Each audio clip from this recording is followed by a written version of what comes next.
चलिए दोस्तों बात करते हैं सेकंड नई क्वेश्चन के बारे में। इस क्वेश्चन में एग्जामिनर ने कहा है दो बोतलों में एसिड और पानी का अनुपात क्रम से 2 और 3 और 1 और 2 है। इन्हें 1 और 3 के अनुपात में मिलाया जाता है तो नए मिश्रण में अम्ल और पानी का अनुपात क्या होगा, ये एग्जामिनर ने हमसे पूछा है। तो चलिए इसको दो तरीके से करेंगे। पहले हम लोग क्या करते हैं, इसे मान लेते हैं कि जो एग्जामिनर ने मुझे दे रखा है आपका जो एसिड दे रखा है और ये जो वाटर दे रखा है वो पहले वाले बोतल में दे रखा है आपका 2 रेशियो में आपका कितना दे रखा है, आपका 3 दे रखा है, 3 दे रखा है। तो जैसे ही मैंने इसका टोटल किया तो टोटल कितना आ रहा है मेरे पास में, आपका 5 आ रहा है। यानी कि इस पहली जो बोतल है उसके अंदर जो वाटर और एसिड का मिक्सचर है वो कितना है, आपका 5 लीटर है। फिर उसने कहा दूसरी बोतल में जो है वो 1 और 2 के रेशियो में है। तो इन दोनों में मैंने देखा तो टोटल जो मिश्रण आ रहा है वो कितना आ रहा है, आपका 3 लीटर का आ रहा है। तो सबसे पहले तो मुझे क्या करना पड़ेगा, क्योंकि मुझे इसमें से निकालना है 1 और 3 का पार्ट, यानी पहले वाले में से 1 पार्ट और दूसरे वाले में से 3 पार्ट। तो मुझे इन दोनों की क्वांटिटी को इक्वल करना पड़ेगा। तो इक्वल करने के लिए क्या करेंगे हम लोग, सबसे पहले इसका एलसीएम लेंगे। एलसीएम कितना, 5। तो इसे मुझे किससे मल्टीप्लाई करना पड़ेगा, 5 से, इसे 3 से। तो 3 से इसे मल्टीप्लाई, 3 से मल्टीप्लाई किए, यानी कि पहले वाली बोतल में जो एसिड है वो 6 लीटर है तो वाटर होगा 9। फिर इसको किससे मल्टीप्लाई करना पड़ेगा, 5 से। तो 5 से मल्टीप्लाई, 5 से मल्टीप्लाई, तो 5 लीटर मेरे पास में क्या होगा, आपका आपका सेकंड वाली बोतल में एसिड होगा और 10 लीटर क्या होगा, आपका वाटर होगा। अब उसने कहा कि भाई पहले वाले में से एक बोतल यानी कि 1 पार्ट, तो इस पूरे को आप 1 से मल्टीप्लाई कर दीजिए।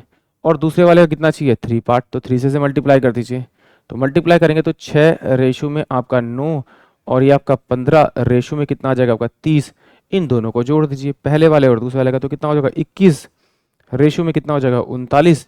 तो सोल्व करेंगे तो 7 3 7 21 और 13 3 39, यानी जो इसका आंसर आएगा 7 रेशो में आपका 13 आएगा। यानी कि ऑप्शन जो ए होगा वो इस क्वेश्चन के लिए करेक्ट होगा। एक बार फिर देखते हैं, अगर ऐसे नहीं करना तो हम इसे इक्वल क्वांटिटी मान के कर लेते हैं। मान लेते हैं, देखिए इसमें जो इन दोनों को जब हम ऐड करेंगे तो 5 आ रहा है, इन दोनों को ऐड करेंगे तो मेरे पास 3 आ रहा है। या तो 15 ले लिया, फिर 30 ले लिए, 30 लेंगे थोड़ा सा आसान रहेगा।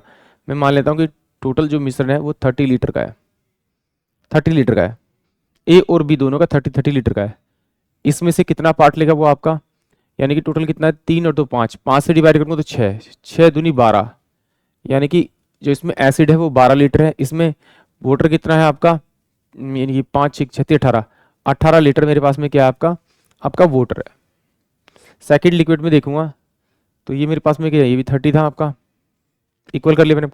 तो अब ये क्या होगा आपका, इसमें से कितना है आपका पार्ट, इसमें से 1/2, 3 से डिवाइड करूंगा तो कितना आएगा 10, तो यानी कि 10 ही हो जाएगा और 20 ही हो जाएगा। अब ये पहली जो बोतल थी उसके अंदर में ये मिश्रण था टोटल, और दूसरी वाली बोतल थी इसके अंदर ये मिश्रण ये था।